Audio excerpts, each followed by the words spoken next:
I'm going to show you how I made the following book trailer using a mix of AI tools.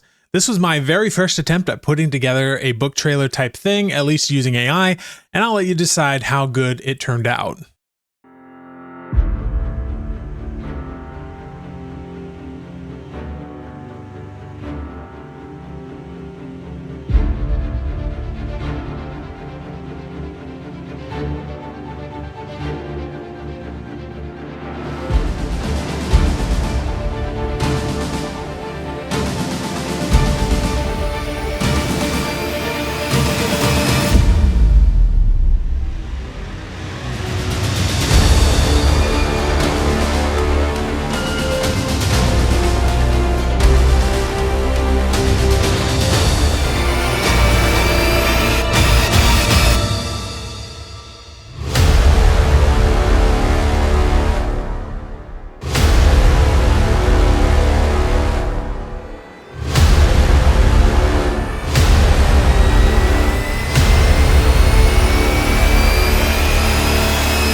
Okay, so as you can see, that was I think it was a pretty decent turnout for my first attempt, at least. So in the rest of this video, I'm going to walk you through how I did this. And I used a mix of AI tools and non-AI tools. So let's start with the non-AI tools first, so you can see what I used there. And then we'll run through some of the AI tools. Firstly, let's just talk editing. This is the editing tool that I use. This is DaVinci Resolve, which is a pretty standard editing tool these days. The reason I use it is because it has a free version that is probably the best free editing tool out there. There is a paid version as well if you need to go a little bit more extensive, but for a project like this, it was all I needed. So I'll come back to this, but the second thing that I used that was not AI was actually this place right here. This is where I got the music. So I did not use AI music for this one. As you might have been able to tell, I knew I wanted something that was a little bit more structured. Like, you might not know this, but movie trailers have a structure to their music that has like specific highs and lows at certain things. And I wanted something that had that. And that doesn't come, at least with my level of familiarity with AI music providers, you'd probably need more extensive prompting knowledge and everything to get that level of nuance. And so I knew I could probably find something that was free, online, royalty free, and I did. And this is where I found it. So Pixabay, pixabay.com/music has some really great resources. I just spent a little time going through here, searching for things like movie trailer music, epic, cinematic, those kind of keywords, and eventually came across a track that I really, really liked. And if I could give you one thing that's kind of my secret sauce to having created this book trailer, it's actually starting with the music. I got the music before I had a script and before I had any of the other elements that I wanted. And the reason for that is because I wanted something that had the beats to it. Like there's that moment when you first see Cthulhu, right? And it's kind of a reveal, right? I knew I wanted something that was reflected in the music. And a lot of the stuff, I didn't come up with the ideas of including them until I had the music, and the music was an inspiration for what the script and the pacing and everything should look like. Now, I did edit the music down. It started at, it was a 2-minute clip, and I knew I wanted mine about a minute, so I had to edit out some of the beats in there. But that's essentially how I started. I started with the music. I found a couple of key moments that I was like, yes, I want this shot to happen at this moment and this shot to happen at this moment. And then I kind of figured out from there what everything else should be. All right. The second non-AI feature that I included was those title cards. I wanted something that was like really epic and cinematic. And for that, I came to Envato Elements. And this isn't sponsored by Envato Elements or anything like that. It's just what I used. It's relatively inexpensive to get a subscription to Envato Elements. And when you have a subscription, you get unlimited downloads.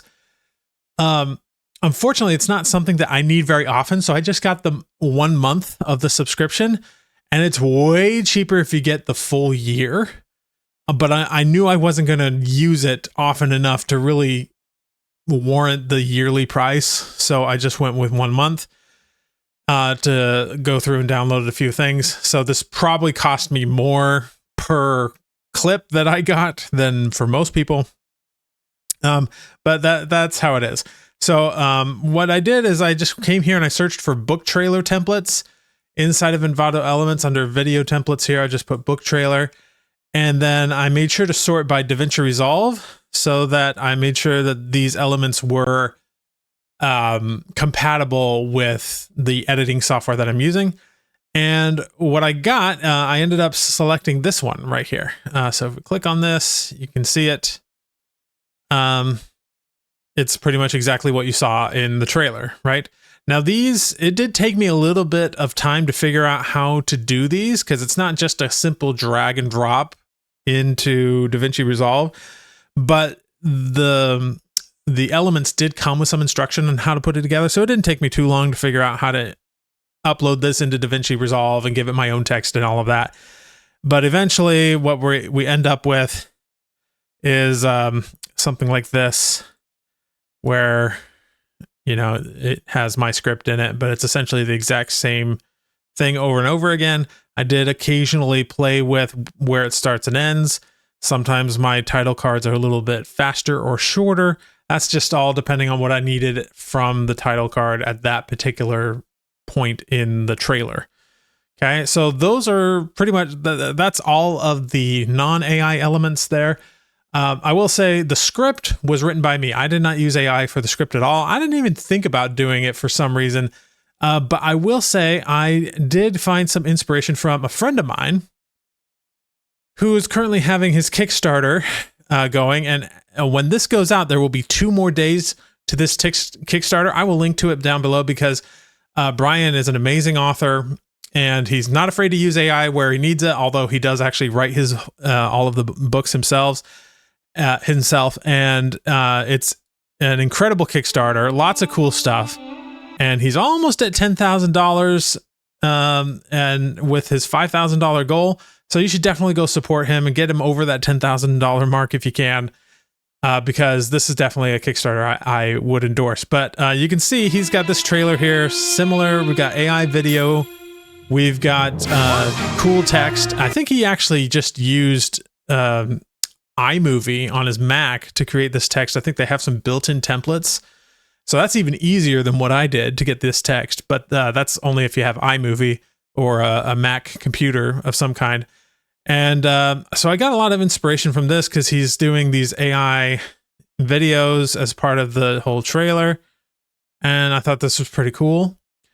So I sort of took that idea and ran with it and used a similar format to what he was doing here with his text, and used that to write my own script and make sure it applies to my video. All right, so let's actually get into the AI part of this process. What did I actually do with AI to get all of those AI videos and include them in the editing project? And the reality is I used multiple techniques, because just like with large language models in your writing process, there's no one size fits all. There's some models that are good for some things and some that are good for others. And sometimes you have to kind of test between them to see what's good. And I certainly don't have a whole lot of experience with AI video. I do keep abreast of what's coming out by following other YouTubers out there. So I have an idea of like which models are the best for this or that. But I had a pretty simple process for creating these, but a couple of the shots required some additional techniques that I'll walk you through. But the main thing that I did for about 80% of the video that you see in that trailer was done just here in Midjourney. So I'll walk you through a little bit of what that looks like. So first of all, I would start by generating an image. And I had a specific style that I was kind of going for. I really like the sort of unfinished painted style, like you can actually see the paint brushes. And this is one of the shots that ended up in the trailer. So you can kind of see it's kind of rough around the edges. There's visible paint brushes, visible brushes as part of the prompt actually. And so I would use the same style prompt for everything. It had fantasy illustration, digital illustration, video game concept art, visible brushstrokes.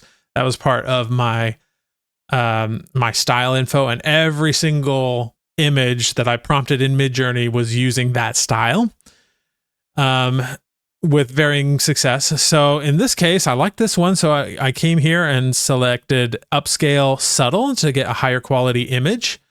And that would come up here and result in this one. So here's the upscaled version, a little bit nicer. You can kind of see more detail in the brush strokes and things, especially here around his hair. Very nice image, I think. And then I just needed to get him to pull the sword out of the stone. Now, this is actually a good example of a technique that I didn't use too often, where I gave it a starting and an ending frame. But most of them, I did not give it an ending frame. So I'll get to that in a second. Let's find a different example of a video that I did. All right, so here's one. So I upscaled this image of Dracula's castle, and I wanted to do just a simple fly. And so down here, it says animate image. You can do auto with low motion or high motion. You can do a loop with low motion or high motion. So loop just means it'll come back to the starting image, which I didn't want in this case because I wanted it to kind of just go forward the whole time. So I tried both low motion and high motion just to see what it gave me. In this case, you can see this is the high motion one. So it does a little bit of a flyby.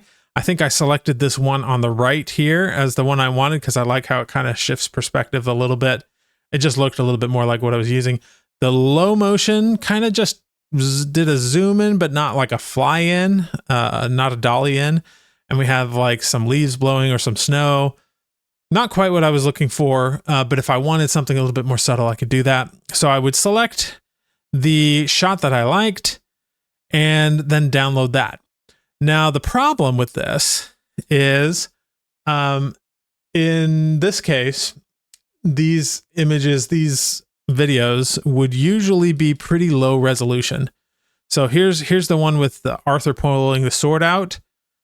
First of all, this one did it in a kind of like the style of an animated show that has like a low frame count. So it looks a little jerky, but intentionally. But the thing is, this is a pretty low resolution. If I recall, if we kind of look at the properties here, this was, yeah, so it's essentially high definition, 1936 by 1080. That's actually not bad, but I wanted it in 4K. So I used a tool called Topaz Video that upscales everything. So here's Topaz Video. You can see on the left here is the original footage. On the right here is what it looks like upscaled. You can kind of see like here in this pile of leaves here, if we go to the original and then back to the upscaled, you can see that it's a little bit sharper, a little bit better.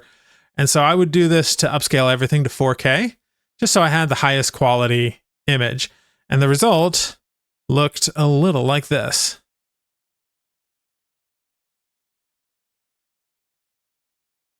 So as you can see, it's a little smoother. One of the things that Topaz Video did for me was it also increased the frame count. So I had it go to 60 frames per second. So it got a little bit smoother there. So all in all, not too bad. Now I didn't end up using a lot, like I didn't use the whole clip. And you'll see a lot of these, I only used just a sliver of a clip. But like I said, most of the videos that I used in this project were just Midjourney animations that I upscaled in Topaz and then just stuck them into the project. That's really all it was. Now, there were a few that required a little bit extra fine tuning. So I'll get into what that looks like right now. So first of all, let's take this shot. This is one of my favorite shots. This is a character of mine named Alice, who she's like, this is the best visualization of her that I've seen. You can even see a little bit of her attitude here as well. She, like, this is exactly her. This is a character that's been in my brain for over a decade. And I could not be happier with this artistic rendition of her. So let me show you how I did this. And I did it using Nano Banana. So the first thing I did is I actually have this concept art of this character that I commissioned years ago, like well before AI was a thing. You can see it's kind of rough, but you get a sense of, you know, what she looks like. and the style of her outfit and everything. And I really wanted to take this exact concept art and create something that was a little bit more in the style of what I wanted for this video. So a little bit more fleshed out, a little bit more realistic, but still with that kind of painted style. So I took this concept art image and combined it with this image, which is in the artistic style that I was looking for. This is a Midjourney image. And I just said, I'd like to reimagine the superhero character in the artistic painting style of the second image with an urban city background. And this is the image that it gave me, which was absolutely perfect. You can see it's got like the same pouches on her belt. Pretty much everything is exactly as it is in the concept art, except it looks a little bit more like a little less stylized and in the style that I'm looking for. But still having that sort of illustrated style. But the cool thing about Nano Banana is that you can actually have it shift things without really affecting the background or anything like that. So it's really good for creating a specific technique of AI video, which is using a start frame and an end frame that together you can kind of say, okay, the video starts here and it ends here, and then it transitions between them. And because Nano Banana is able to create those things with only changing the things you want it to change, it becomes really good for this technique. So what I did say, so it gave me this image and I said, great, now in the same style and location, show us what it would look like to zoom in on her face with the camera facing her straight on. And this is the image that it gave me there. Awesome. Then I said, make your eyes glow blue. Here she is with glowing blue eyes. I didn't use this one in the end trailer, but I did get some cool shots out of this with her eyes glowing blue and then not glowing blue. And so these are some just really cool images that I got out of Nano Banana. But you can see, especially if we sort of zoom in here, the resolution here is a little bit low. So once again, I needed to upscale these images. And to do that, I used a tool called Topaz Gigapixel. So this is also from Topaz, the same company that made that Topaz video upscaler. I would just plop the images into here and create an upscaled version of those. It did a tremendously great job. I also removed the watermark that came from using this in Gemini. I could have used Nano Banana on a different platform and not had this watermark here, but I just didn't. I don't know why. So I just, so I had to remove this watermark manually. Other than that, that's all I did to it. Just upscaled this image and this image and removed the watermark and was ready to go. So the next thing I did after that is I went to this platform called Krea. Now, there are a lot of different platforms like this. There's another one called, I think it's OpenArt.ai, Krea.ai. These are video generation platforms that do a lot of different things and kind of like pull in the APIs from multiple image and video generators into one place. And I like that because it means I can experiment with different video options without having to subscribe to 50 different, companies, right? So so that's the reason I came here. So here you can go to video and you can upload your start frame. If the model has the capability, you can also upload an end frame. And this is why when I was using these tools, I was not using Sora 2, because I know I'm going to get people asking about like, why didn't you use Sora 2? I also did not use Veo 3 because those only have start frame capability. And for this specific shot, I needed it to go from a start frame to an end frame. There's also some good ones on here like Kling. Kling 2.5 is an excellent video model, but it also doesn't do an end frame. I did use it for one other shot that I'll get to later. So the one that I ended up using for this shot was Kling 2.1, which allows you to have a start frame and an end frame. So here are some of the videos that I got out of that. Here's one with the glowing blue eyes I thought was kind of cool. Starts with the glowing blue eyes, then sort of dissipates and you see her face. Here's another one. This is the one that I ended up using in the trailer.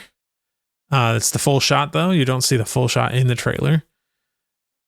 This is one where I had it start from the glowing blue eyes one and then came to her full body shot. And there's like a weird thing going on with her eyes right there. So I tried that one a couple of different times. This one was better. I almost used this one in the final trailer, but I actually kind of liked the one without the glowing blue eyes. So that's what I ended up using. This one was pretty decent as well, although this was a different AI model. This was Hailuo, which I've gotten some good results out of as well. So that's all I did. I just gave it the start frame, gave it the end frame. It was going at about 5 seconds. These are all about 5-second clips, which is all I needed in this case. And that's all I did to create these images. And I thought they turned out fantastically well. Would not be possible though without Google's Nano Banana model, which is able to create, 2 different images, one that I can use at the start frame and one at the end frame, that are similar enough that they do blend seamlessly with each other. So there was one more shot in the book trailer. That was this one here, where we're like coming here and then flying backwards. And then the name of my universe comes on, and we have this cool aesthetic arch and things. So this image, this one that you see right here, was actually an image that I commissioned. The background of this image is actually an AI generated image. It's one that I developed a long time ago. That is my ideal version of what Camelot looks like in my universe, in my head. So this was like, I spent literally hours using AI to get this image just right. And then I fine-tuned it. I tweaked a few things. I upscaled it. I did all sorts of things, edited it in Photoshop. So I put a lot more effort into this background image than I normally do with AI pictures. But then I actually gave it to an artist and said, can you make some additional assets, creative assets with this for marketing purposes? And this is one of the images that he created. He added this arch thing here. He added the text. And overall, I just think it looks pretty good. So what I wanted to do was have this shot where we kind of back up. And then as we back up, the text sort of flies in, just as you see here in this shot. This shot pretty much nailed exactly what I was looking for, right? But I actually did this in reverse. So the way we worked with this is I had this image, and then I went to use an AI model and asked it to actually go forward, flying above the letters through the arch and then towards the city. And I tried this with a variety of different models. This is also where I tried to use Sora and Veo 3. And as you can see, we got some errors here because they didn't work. I did also try some other models. This one was WAN 2.2 or WAN 2.2. Kind of has this forward motion, but definitely not as dynamic as I wanted. I wanted it to go like all the way through. And I think, was this the one? No. So this one was Kling 2.5. And as you can see, it has like some random letters that pop up. This was a good one if we just didn't have those random letters popping up. But I was encouraged by this one and I think one or two others of Kling 2.5. That was kind of doing exactly what I wanted, but sometimes just had little artifacts or some things that I didn't want. So I just kept generating until I got what I was looking for. This was a different model here. This one was actually pretty good. This one was Seedance Pro. It's a nice inexpensive video model. And this one was almost there. I just wanted it to be an even more aggressive fly through to like really go towards the city. I also had like this weird little piece of text that it thought was part of the landscape that just sort of stayed there. But then this is the one using Kling 2.5 that pretty much knocked it out of the park for me. So we fly over the text right into the city. You can kind of even see the 3D aspects of the city as you're flying over it. You can tell that it's treating it like the physics are pretty accurate there. And so it was absolutely perfect with this one. I did go to Topaz Video and upscale it and increase the frame count so that I could even slow it down a little bit, because this is actually going a little bit too fast here from what I wanted. So I slowed it down by half. So it was twice as long as it was. Then I took it back here into DaVinci Resolve and reversed it. So instead of going forward like this, we ended up coming backwards like this, and it just looked perfect. I could not be happier with the results of this. And those are really the main techniques that I used. So to sum up, we got Midjourney, just using Midjourney's own video to create little clips that I could cut in here. Then using the start and end frame model with Nano Banana and Kling. Kling is the one, the model I eventually used. And then also doing, taking a starting image and doing this fly through thing and then just reversing it to make it work for what I wanted. And then all I did after that was just take all of these assets and just start placing them on the timeline where I wanted it to be here in sync with the music, really. That's really how I did it. Is like I just took the things and tried to find the best places for certain key moments to sync up. The music in particular for this fly through scene, I had like a specific moment when I wanted the text to come in. So I had that I did like slow it down in some places and speed it up in others just to make the timing just right. Another key moment was this reveal here. So we had the text here, to battle the ultimate darkness, and then it fades to black. And then the music also kind of goes a little bit softer. And then we get this reveal of Cthulhu looking sinister. And then the trailer really picks up again with a couple of rapid shots here. So I kind of had an idea. You can see I do cut forward right here in the music, because I went from like this is earlier in the music to this is later. So I kind of crossfade between them. And ultimately, I think it turned out okay. From what you see here. And then I just kind of timed everything to the music, and that's really all it was. Really not a huge deal, honestly. Did take me a while. I will say this probably took me a good probably 6 to 8 hours altogether, including creating all the footage and upscaling all the footage and finding the right video and everything. It also probably cost me somewhere in the realm of $50. Although some of those costs wouldn't be as bad if I did a lot of these in bulk, because there were things like Envato Elements where I paid $30 for 1 month. But if I were to use Envato Elements all the time, it would not be as expensive. I essentially paid $30 for this one text effect, which is not a good use of my money on Envato Elements, but I was in a hurry, so that's why I did that. The music was free. So all in all, I'm pretty pleased with this. I actually was surprised at how much I really loved the end result of this whole thing. By the way, you can tell that this was probably not a actual single book trailer. I would use the same principles for a single book trailer, but this was more of a trailer for my entire universe, and specifically a membership that I am launching like this week or next week. Like officially. It's been sort of in a soft launch format, but it's an official thing.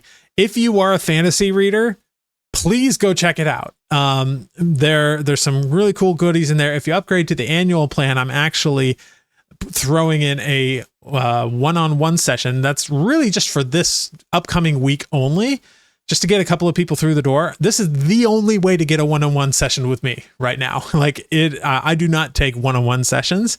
So if you want a one-on-one session, then you can go ahead and join the group, which is down below.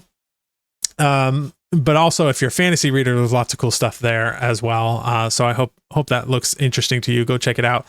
And I will see you there.